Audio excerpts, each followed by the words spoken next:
अस्सलाम वालेकुम बच्चों, उम्मीद करता हूँ आप सब खैरियत से होंगे। बच्चों आज हम स्टार्ट करने वाले हैं चैप्टर नंबर 15 जिसका नाम है इलेक्ट्रोस्टैटिक। यह है 10th क्लास फिजिक्स।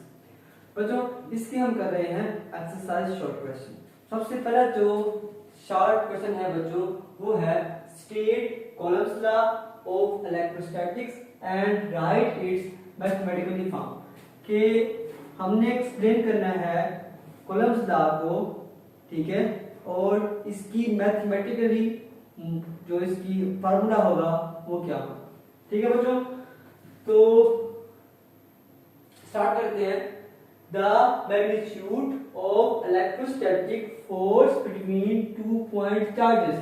क्या मतलब बच्चों इसका, कि जो मैग्नीट्यूड मतलब जो मिकदार होती है किसकी, इलेक्ट्रोस्टैटिक फोर्स की, जो मिकदार होती है इलेक्ट्रोस्टैटिक फोर्स की between 2 point charges, 2 point charges के दरमियान, इज डायरेक्टली प्रोपोर्शनल, वो डायरेक्टली प्रोपोर्शनल होती है, डायरेक्ट होती है, ठीक है,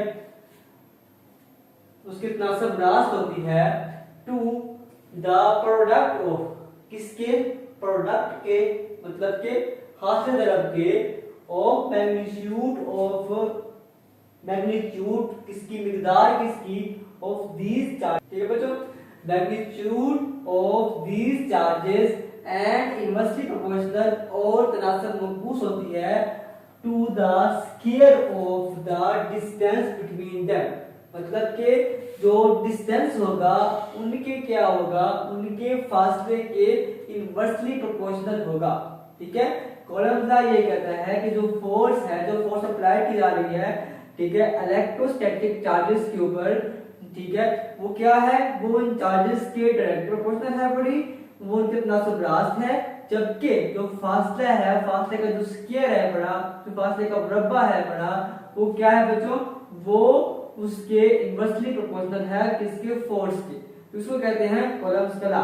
कॉलम्स के लॉ को हम मैथमेटिकली इस तरह से देख सकते हैं कि F इज इक्वल टू के क्या है बच्चों, के हमारे पास होता है कांस्टेंट, ठीक है, Q1 Q2 आपके पास दो चार्जेस है पड़े, और R का स्क्वायर क्या है, ये डिस्टेंस है इन चार्जेस का। ठीक है बच्चों, तो ये है कॉलम्स का। क्वेश्चन नंबर 2 है बच्चों, what is an electric field. Electric field क्या होती है बच्चों। बच्चों इलेक्ट्रिक फील्ड बहुत ही सिंपल क्वेश्चन है और बहुत ही इंपॉर्टेंट क्वेश्चन भी है बड़ा। कॉलम्स का लॉ ये भी इंपॉर्टेंट क्वेश्चन है और इलेक्ट्रिक फील्ड भी इंपॉर्टेंट क्वेश्चन है। The region around the charge, region वो रीजन अराउंड द चार्ज जो चार्ज के गिर्द है, where it exert a force, जहां पे ये फोर्स लगाता है, ऑन अदर चार्ज। ठीक है बच्चों, एक रीजन होता है, ठीक है, एक रीजन है, उसके अंदर एक चार्ज पड़ा होता है, उस चार्ज का इलाका, ठीक है, उस चार्ज का इलाका। जैसे कि हम कहते हैं ना कि एक कुत्ता जो है वो एक दरख्त के साथ बंधा हुआ है, अब दरख्त के इर्द गिर्द का कुछ जो एरिया होगा वो उसका इलाका होगा। इस तरह से जब चार्ज होता है ना, चार्ज होता है बच्चों, चार्ज सेंटर में है, अब चार्ज के इर्द गिर्द का इलाका जो होगा वो उसकी फील्ड होगा। ठीक है, अब उसके अंदर, उस एरिया के अंदर जो भी कोई दूसरा चार्ज आएगा तो वो चार्ज क्या करेगा, उसके ऊपर एक फोर्स लगाएगा। ठीक है, तो यही बात कर रहा है कि द रीजन वो इलाका अराउंड द चार्ज, किसी चार्ज के गिर्द, वेयर जहां पे इट एक्सर्ट्स, जहां पे ये लगाता है फोर्स अदर चार्ज, दूसरे चार्ज पे फोर्स लगाता है। ठीक है जी, उसको हम कहते हैं इलेक्ट्रिक फील्ड कहते हैं। और E इसका जो फार्मूला होता है बच्चों, E is equal to K constant Q बटा R स्क्वायर, Q बटा R स्क्वायर जिसका फार्मूला होता है बच्चों। क्वेश्चन नंबर 3 है पड़ा, give two examples of electrical conductors and electrical insulators. बच्चों हमने इलेक्ट्रिकल कंडक्टर्स और इलेक्ट्रिकल इंसुलेटर की दो एग्जांपल्स देनी है। बच्चों बहुत ही सिंपल सवाल है, हमें पता है कंडक्टर्स क्या होते हैं। कंडक्टर्स वो होते हैं जिनमें से इलेक्ट्रिसिटी जो है, करंट जो है वो गुजर सकता है, उसको बोलते हैं कंडक्टर्स। और इंसुलेटर्स क्या होते हैं बच्चों, जिसमें से करंट जो है वो नहीं गुजर सकता, उसको बोलते हैं इंसुलेटर्स। बच्चों बहुत ही सिंपल सवाल, मेटल्स लाइक, मेटल जैसे कि कॉपर है, गोल्ड है, सिल्वर है। कॉपर, गोल्ड, सिल्वर जो है ये है बच्चों इलेक्ट्रिकल कंडक्टर्स। जबकि बच्चों जो गिलास है, शीशा, plastic, paper are electrically insulators. ठीक है, गिलास हो गया, प्लास्टिक हो गई और पेपर हो गया। ये जो तीन हमारे पास मटेरियल है बड़े, ये क्या है, ये इंसुलेटर्स हैं। जबकि कॉपर, गोल्ड हो गया, कॉपर हो गया और क्या हो गया बच्चों, सिल्वर हो गया। ये क्या है बच्चों, ये हमारे पास इलेक्ट्रिकल कंडक्टर्स हैं। और जो गिलास है, पेपर है और कौन सी चीज है बड़ी, प्लास्टिक जो है बड़ी, वो क्या है, इंसुलेटर्स है। बच्चों क्वेश्चन नंबर 4 है पढ़ा, list some applications of electrostatics in daily life. कुछ इलेक्ट्रोस्टैटिक्स एप्लीकेशंस बताइए जो कि डेली लाइफ में इस्तेमाल होती हैं। बहुत ही सिंपल सवाल बच्चों। इसमें हमें सवाल आता है photocopier and laser machine. Photocopier machine जो हम फोटोकॉपी करवाते हैं, प्रिंट करवाते हैं, तो वो उसके अंदर भी क्या है, इलेक्ट्रोस्टैटिक चार्ज जो है वो होता है, उसकी वजह से प्रिंट हो जाता है। ठीक है बच्चों। उसके बाद हमारे पास यहाँ पे स्प्रे पेंटर्स, जो गाड़ियों पे स्प्रे किया जाता है, उसमें भी क्या होता है बच्चों, उसमें भी इलेक्ट्रोस्टैटिक होता है। ठीक है। इसके बाद लाइटनिंग कनेक्टर्स हैं पड़े। लाइटनिंग कनेक्टर्स मतलब कि जो लाइटनिंग कनेक्टर्स होते हैं जिनमें लाइट को कंट्रोल किया जाता है, उसके अंदर भी इलेक्ट्रोस्टैटिक्स होता है। अब बच्चों एक और चीज है बड़ी जो कि है ESP। ये बच्चों आपने इसको सर्च करना है और आपने बताना है कमेंट सेक्शन में कि ESP क्या होता है। ठीक है जी, ये आपकी असाइनमेंट है। क्वेश्चन नंबर है हमारे पास 5। What happens when like charges and unlike charges are brought to close each other? बच्चों क्या होगा जब हम दो चार्जेस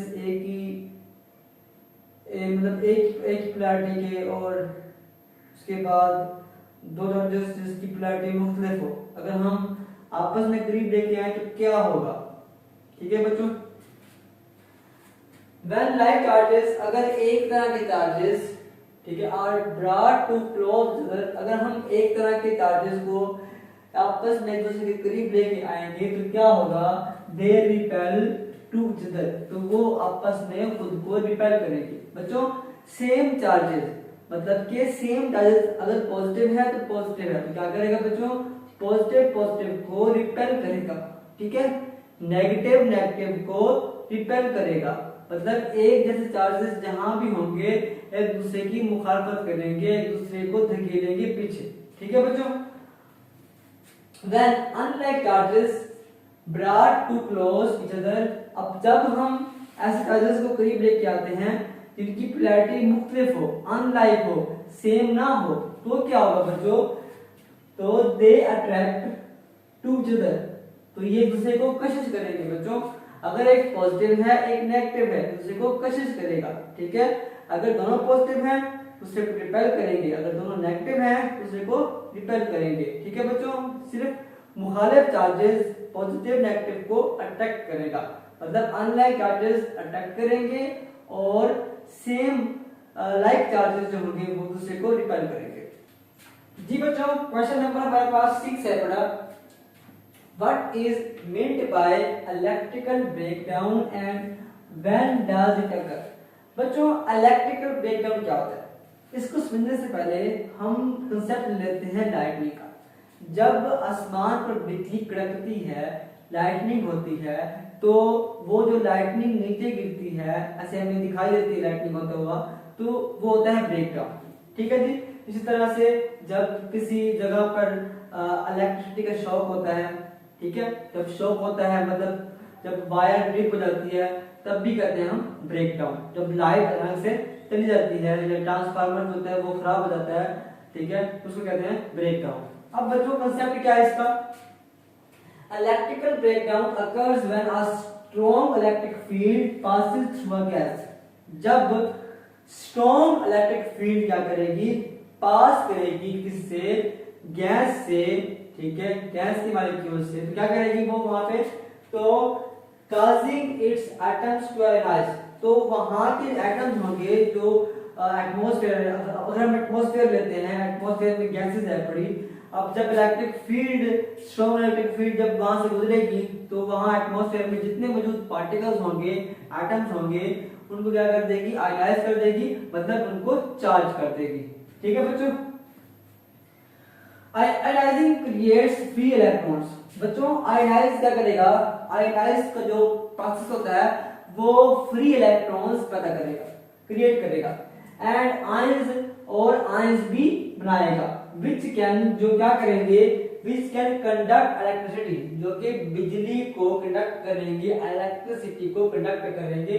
ठीक है, नेचुरल एलिमेंट्स जैसे कि कुदरती जो हमारे पास इवेंट्स होते हैं, जैसे लाइक लाइटनिंग अकर्स जो बिजली का चमकना होता है। ठीक है, इलेक्ट्रिक फील्ड इन एटमॉस्फेयर, इलेक्ट्रिक फील्ड जो होती है वो एटमॉस्फेयर में जाती है। ठीक है जी, अब ये वहां पैदा कैसे होती है, जब बादल आपस में रगड़ खाते हैं, जब बादलों की आपस में रगड़ होती है तब वहां पे इलेक्ट्रोस्टैटिक चार्ज पैदा होता है। ठीक है बच्चों, वही चार्ज क्या करता है, एटमॉस्फेयर में मौजूद एटम्स को आयनाइज कर देता है। आयनाइज द एयर, अब वहां पे जो एयर होगी वो भी आयनाइज हो जाएगी, क्रिएटिंग अ कंडक्टिव पाथ, और एक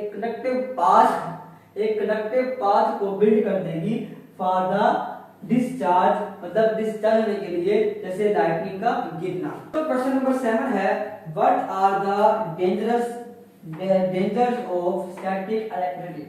स्टैटिक इलेक्ट्रिसिटी के डेंजर्स क्या होते हैं बच्चों, इसमें होता है it can cause minor shocks, ये शॉक्स मतलब कि आपको अर्थ लगना ये पता कर सकती है।